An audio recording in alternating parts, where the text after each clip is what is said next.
The difference between the support of the proposition of the three commissioners appointed by the opposition and Commissioner Narayan as the chairperson is that we are clear that it's an exercise that should be embarked on immediately.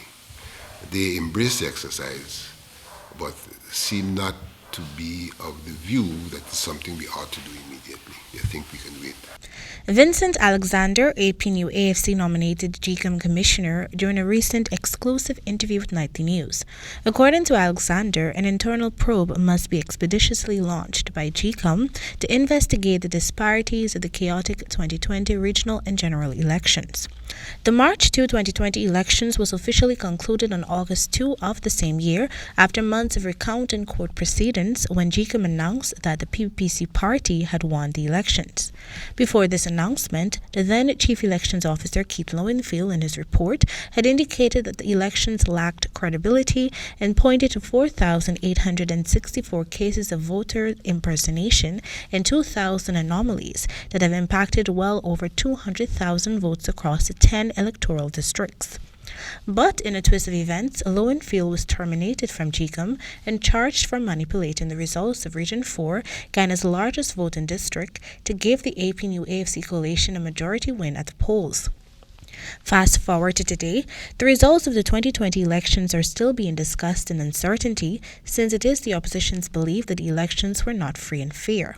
To this end, Alexander is adamant that an investigation is imperative to prevent another 2020 debacle.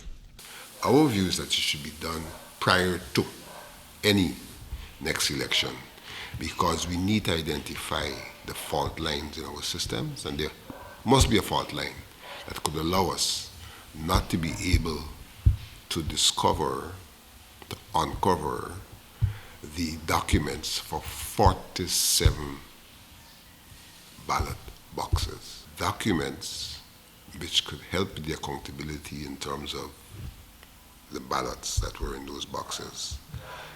Documents which become even more essential when your recount clearly showed that there were instances of dead and migrant people being voted for. More so, now that the country is preparing for local government elections in November, that internal investigation should be completed ahead of time, Alexander said.